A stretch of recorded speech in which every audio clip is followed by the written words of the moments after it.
The first warning came not with a bang, but with a whisper of data, a subtle anomaly in the deep space tracking systems at the North American Aerospace Defense Command, NORAD. Major Ethan Rodriguez leaned forward, his weathered hands hovering over the holographic displays that mapped Earth's orbital periphery. Something was different. The quantum sensors, recently upgraded with experimental detection algorithms, picked up a pattern that defied conventional understanding. It wasn't radio waves, not electromagnetic radiation, but something more, a quantum signature that seemed to ripple through the fabric of space itself. "Run the diagnostic again," Rodriguez muttered to Lieutenant Corinne Williams, his lead technical analyst. Her fingers danced across the interface, rerunning the complex algorithms that had first detected the anomaly. "Sir," she said, her voice tight with controlled tension, "the readings are consistent. We're detecting a massive quantum disturbance approximately 2.3 astronomical units beyond Mars's orbit." The Krell didn't announce their arrival. They didn't send messages or negotiate. Their first contact was a silent infiltration, a calculated invasion that began with reconnaissance so subtle it was almost invisible. Deep within the Krell mothership, Commander Zyxara reviewed the initial planetary scans. Humans were curious creatures, primitive by Krell standards, yet possessing an unpredictability that made them intriguing. The holographic displays showed Earth, a blue-green marble teeming with potential and unexplored resources. "Preliminary assessment complete," announced the ship's AI in the melodic language of the Krell. "Planetary defenses appear rudimentary. Estimated time for complete subjugation, 72 standard cycles." Zyxara's multi-jointed fingers traced the holographic representation of Earth.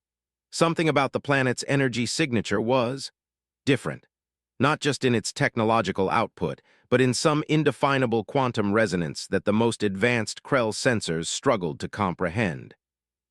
Back on Earth, Major Rodriguez wasn't waiting for confirmation.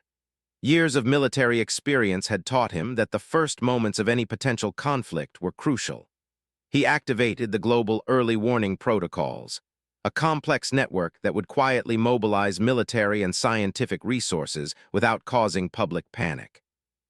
"Get me General Kraminsky," he ordered, "and patch in Dr. Okoro from the Quantum Research Division.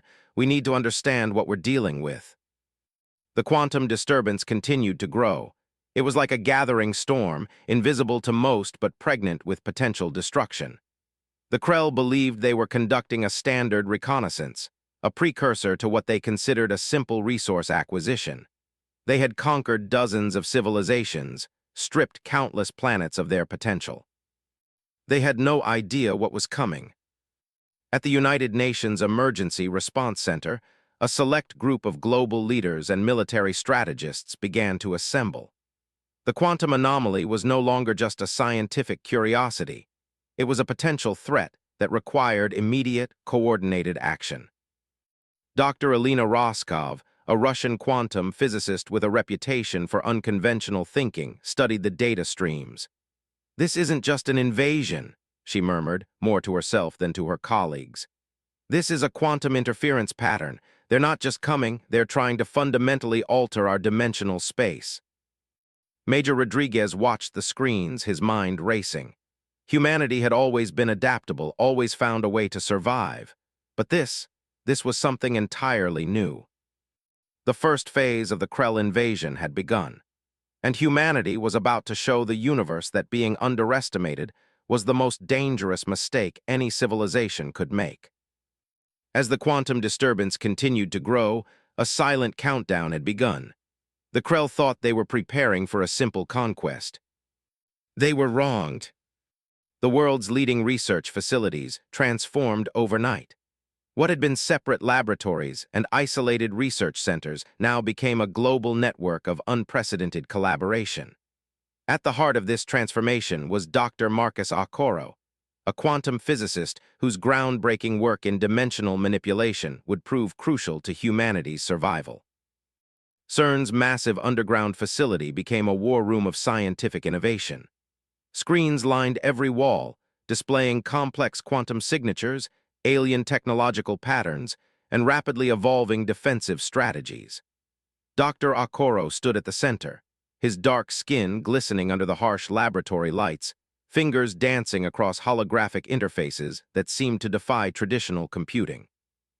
The Krell's quantum signature isn't just a method of transportation, he explained to a gathered group of international scientific and military leaders. It's a form of dimensional weaponry. They don't just travel through space, they manipulate the very fabric of reality. General Helena Kowalski, representing the combined NATO Strategic Command, leaned forward. Can we counter it? A slight smile crossed Dr. Okoro's face. Not just counter, we can weaponize it. The plan was audacious. While military forces around the globe began mobilizing, a select group of scientists worked on something far more revolutionary. They were developing a quantum resonance weapon, a device that could potentially disrupt the Krell's dimensional travel capabilities. In a secure facility beneath the Cheyenne Mountain complex, Major Rodriguez coordinated the global response. Satellite networks were being reconfigured, communication systems hardened against potential alien interference. Every military branch, from the United States to China, from Russia to Brazil, was being integrated into a unified command structure. We're no longer fighting as individual nations, Rodriguez briefed the International Committee. We're fighting as a single species. The technological innovations came fast and furious. Dr. Yuki Tanaka, a Japanese cybernetics expert, had developed a neural-linked defense system that could predict and counter alien attack patterns. Her prototype integrated quantum computing with human intuition, creating a predictive warfare algorithm that seemed to think several steps ahead of any potential threat. In the Russian tundra, a secret weapons facility was retrofitting experimental plasma cannons with quantum stabilization technology. In the deserts of Nevada, aerospace engineers were reimagining spacecraft designed to counter the Krell's dimensional manipulation. Dr. Okoro's primary breakthrough came from an unexpected direction. By studying the quantum signatures detected during the initial reconnaissance, he discovered a fundamental weakness in the Krell's dimensional travel technology. It wasn't just a method of transportation, it was a vulnerability. They create a dimensional fold, he explained during a secured video conference. But that fold requires immense energy and creates a specific quantum resonance. If we can generate a counter-resonance, we might be able to not just block their travel, but potentially trap them in their own dimensional pocket. The global response was unlike anything in human history. Universities paused regular operations. Research facilities were converted into strategic think tanks. Every available resource, computational, intellectual, industrial, was being marshaled for a single purpose. Major Rodriguez received an update from Dr. Okoro late one night. The quantum resonance weapon was nearly complete. Initial simulations showed promise.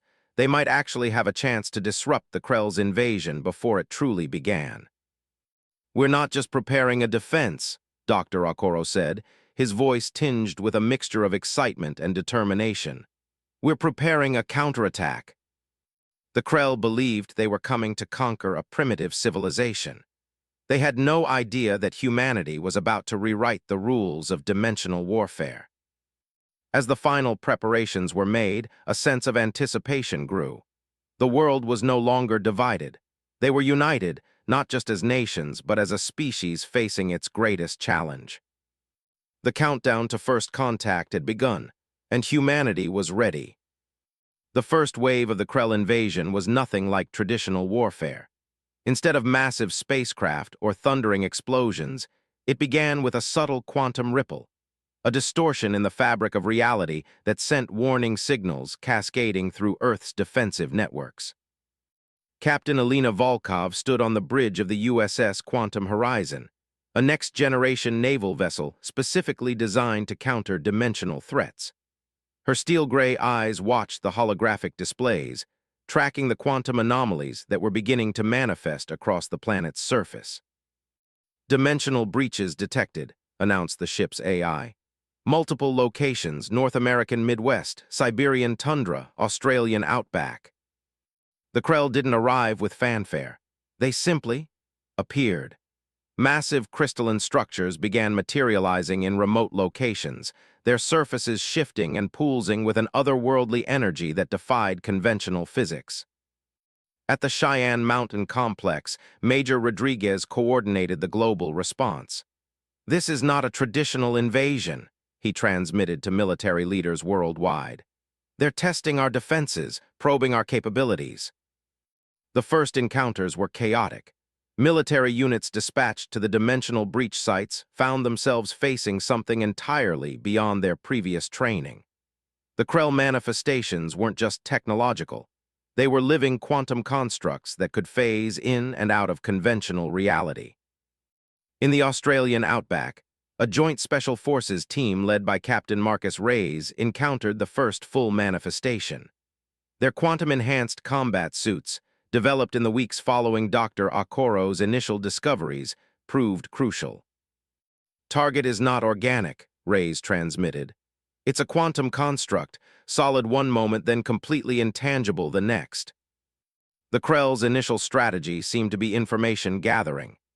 Each manifestation collected data, scanning the surrounding environment, testing Earth's defensive capabilities. They moved with a cold, calculated precision that suggested complete confidence in their technological superiority. But humanity had been preparing. Dr. Okoro's quantum resonance weapon was about to be tested in real-world conditions.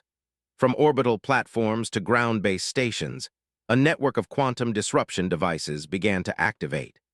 They weren't weapons in the traditional sense. They were reality stabilizers, designed to create a quantum interference pattern that would destabilize the Krell's dimensional constructs. The first breakthrough came unexpectedly. At a breach site in the Nevada desert, a combined team of scientific and military personnel discovered something remarkable. The Krell's quantum constructs had a fundamental weakness. They required constant quantum energy input to maintain their structural integrity. "It's like they're constantly fighting against our reality," Dr. Arya Patel, a quantum physicist embedded with the research team, observed. "Each moment they exist in our dimensional space costs them exponential energy." Captain Volkov coordinated the orbital defense grid. The USS Quantum Horizon and its sister ships were more than just naval vessels. They were quantum warfare platforms. Using the technology developed by Dr. Okoro and his international team, they could generate localized quantum fields that would disrupt the Krell's dimensional incursions. The first full-scale confrontation lasted less than an hour. But in that hour, humanity learned something crucial. The Krell were not invincible. Their technology, while advanced, was not insurmountable. "They expected a passive resistance," Major Rodriguez noted in his initial report. "Instead, they found a species ready to fight on every conceivable level of reality." As the initial assault concluded, the quantum breaches began to collapse. The Krell constructs flickered, destabilized by humanity's unexpected quantum defense network. It was a small victory, but a significant one. In the command centers around the world, a new understanding was taking shape. This wasn't just a war of technology or military might. This was a war of adaptation, of innovation, of pushing the boundaries of what was possible. The Krell had chosen the wrong planet to invade. Humanity was just getting started. Admiral William Takahashi studied the global strategic map, his fingers tracing the complex network of quantum disruption zones that now covered the Earth. The initial defensive strategy had evolved into something far more aggressive, a planet-wide counteroffensive that was systematically dismantling the Krell's invasion framework. The breakthrough came from an unexpected combination of human disciplines. Where military strategists saw conflict, quantum physicists saw a complex system of energy transfer. Dr. Marcus Okoro's team had discovered that the Krell's dimensional travel wasn't just a technology. It was a delicate ecological system of quantum energy. "They're not just invading," Dr. Okoro explained during a secured briefing. "They're attempting to harvest our planet's quantum potential, but they didn't anticipate our ability to adapt." The human counteroffensive targeted the Krell's most fundamental weakness. their reliance on a specific quantum energy spectrum. By developing quantum resonance weapons that could not just disrupt, but actually redirect the aliens' dimensional energy, humanity transformed from defenders to hunters. In the Pacific, Captain Alina Volkov led a modified naval battle group that was anything but traditional.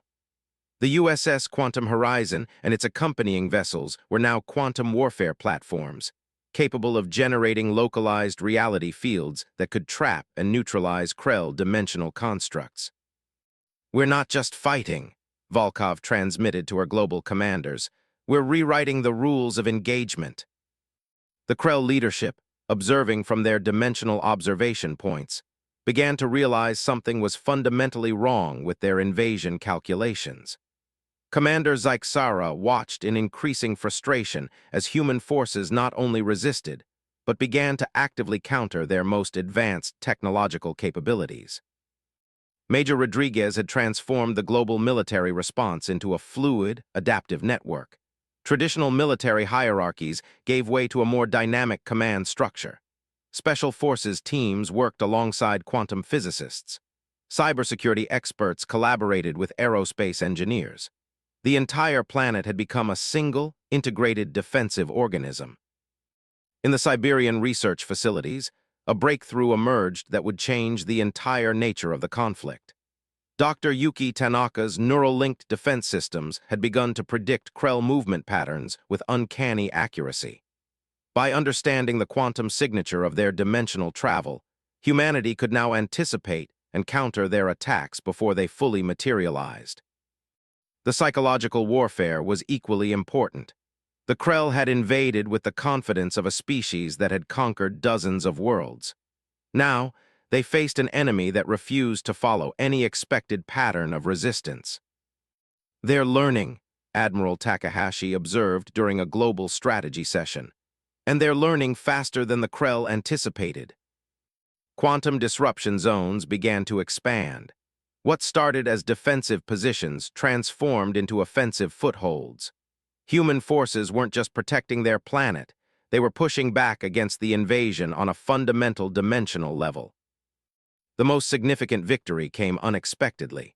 A combined research team led by Dr. Marcus Okoro discovered they could not just disrupt the Krell's dimensional travel, but potentially use their own technology against them. By creating a quantum feedback loop, they could potentially trap Krell invasion forces in their own dimensional constructs. "It's like using their own weapon as a cage," Dr. Okoro explained, a rare smile crossing his typically serious face. As the global counteroffensive intensified, the Krell leadership began to recalculate. This was no longer a simple resource acquisition. This was a fight for survival, and humanity was proving to be an opponent they had gravely underestimated. The quantum battlefield had become a chessboard where humanity was rapidly proving to be not just a player, but the master of the game. The invasion was far from over, but for the first time the Krell were no longer in control. The final battle would not be fought with traditional weapons. It would be a war of quantum dimensions, of reality itself. Commander Zyxara realized too late that humanity was not just a species to be conquered. They were a fundamental force of adaptation and innovation that defied all Krell strategic models. The quantum battlefield had become a nightmarish landscape where human ingenuity rewrote the rules of engagement moment by moment. From the Orbital Command Center, Admiral William Takahashi coordinated the global response. The USS Quantum Horizon and its sister ships had become more than military vessels. They were living quantum weapons, capable of generating and manipulating dimensional fields that could trap, redirect, and neutralize Krell invasion forces. Dr. Marcus Okoro's final breakthrough came in the moments leading to the climactic confrontation. The quantum resonance weapon was no longer just a defensive tool. It had become a dimensional scalpel that could surgically dismantle the Krell's invasive infrastructure. "We're not destroying them," Dr. Okoro explained during the final briefing. "We're redirecting their entire dimensional framework. They'll be trapped in their own technological construct." The attack came simultaneously across multiple dimensional frequencies. Where the Krell expected resistance, they found a coordinated global network that had transformed the entire planet into a quantum defensive matrix. Military units, scientific teams, and quantum engineers worked in perfect synchronization, a living, breathing defensive organism. Captain Alina Volkov led the orbital assault, her modified naval battle group generating quantum interference patterns that began to destabilize the Krell's dimensional invasion framework. Each pulse of energy was a calculated strike, dismantling the aliens' technological infrastructure piece by piece. Major Rodriguez coordinated the ground-based response. Special Forces teams equipped with quantum-enhanced combat suits moved with a precision that defied traditional warfare. They were no longer just soldiers. They were quantum warfare specialists who could navigate and manipulate the very fabric of reality. The Krell leadership watched in growing horror as their invasion, meticulously planned over decades, began to unravel. Commander Zyxara's quantum observation platforms showed something unprecedented. A species that didn't just resist invasion, but actively transformed the very nature of the conflict. Dr. Yuki Tanaka's neural-linked predictive systems had evolved into something miraculous. They could now anticipate Krell movements with such accuracy that it seemed like humanity was reading the invader's collective mind. Each Krell dimensional construct was identified, analyzed, and neutralized before it could fully manifest. The final blow came from an unexpected combination of human innovation. Dr. Okoro's quantum resonance weapon, integrated with the orbital quantum grid and ground-based interference networks, created a dimensional feedback loop that began to collapse the Krell's invasion framework. "It's like pulling the thread that unravels an entire tapestry," Dr. Okoro said, watching the quantum displays. In a matter of moments, the Krell invasion force found itself trapped, not destroyed, but redirected into a quantum pocket dimension of their own making. Their advanced technology became their prison, their dimensional travel capabilities turning inward, consuming their own invasion infrastructure. Admiral Takahashi's final transmission was simple and direct: invasion neutralized. The global celebration was unlike anything in human history. This was more than a military victory. It was a testament to human potential. Every nation, every research facility, every individual had played a part in repelling an invasion that should have been impossible to resist. As the quantum disturbances settled, humanity looked to the stars with a new understanding. They were no longer just inhabitants of a single planet.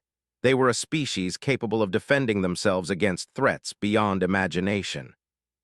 The Krell had come expecting a simple conquest. They left understanding that humanity was a force to be reckoned with. And this was just the beginning.